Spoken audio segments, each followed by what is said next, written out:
Hello friends, કેમ છો બધા? આઈ હોપ કે તમે બધા મજામાં જશો. આજે આપણે રક્ષાબંધન માટેની ડાયટ માટેની મીઠાઈ બનાવીશું કે જે લોકો વેઇટ લોસ કરતા હોય અને મીઠાઈ ખાઈ શકતા ના હોય એના માટે આપણે બેસ્ટ મીઠાઈ એવી બનાવીશું, જેમાં આપણે દૂધ, મલાઈ, મિલ્ક પાવડર, સાકર કે ખાંડ કોઈ પણ વસ્તુનો આપણે ઉપયોગ નહીં કરીએ, કન્ડેન્સ મિલ્કનો પણ ઉપયોગ નહીં કરીએ. તો ચલો આપણે રેસીપી જોઈ લઈએ.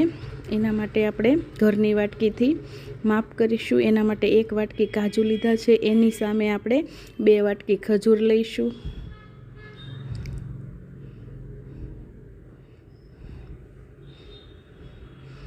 અને 1 વાટકી આપણે નાળિયેરનું બૂરું આવે એ લઈશું. તમે ઘરે પણ સૂકું કોપરું છીણીને લઈ શકો છો.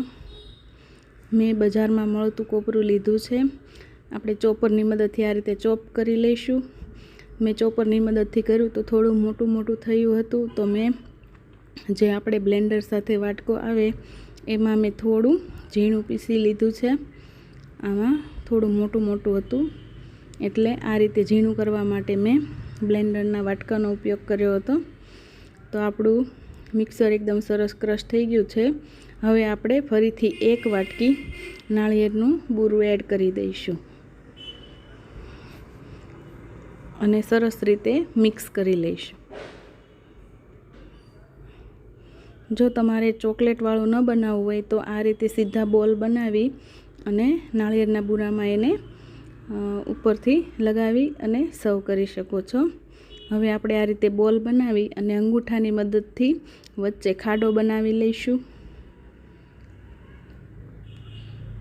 એકદમ ઇઝી છે અને 5 થી 10 મિનિટમાં બની પણ જાય છે. આ રીતે આપણે નાના કપ્સ બનાવી લઈશું.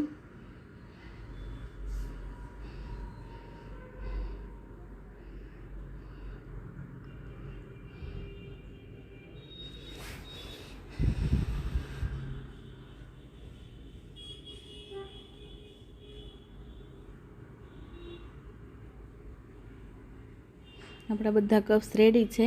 હવે આપણે ડાર્ક અને મિલ્ક ચોકલેટને ડબલ બોઇલરથી મેલ્ટ કરી લઈશું. ચોકલેટનો વિડીયો મારી ચેનલમાં આપેલો જ છે, તમે જોઈ શકો છો. આપણી ચોકલેટ મેલ્ટ થઈ ગઈ છે. હવે આપણે ચમચીની મદદથી વચ્ચે પોર કરી દઈશું. જો નાના બાળકો ખજૂર ન ખાતા હોય તો આ રીતે તમે એને ખજૂર પણ ખવડાવી શકો છો.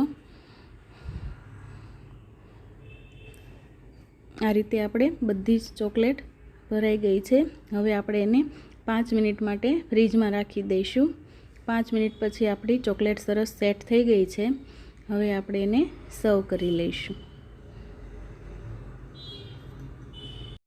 સાચે મિત્રો, ખાવામાં બહુ જ સરસ બને છે મીઠાઈ. એકવાર જરૂરથી ટ્રાય કરજો. તમને મારો વિડીયો ગમ્યો હોય તો લાઈક, શેર અને સબસ્ક્રાઈબ કરી દેજો. કમેન્ટ કરવાનું ભૂલતા નહીં. મળીશું એક નવા જ વિડીયો સાથે. Thank you. Bye bye.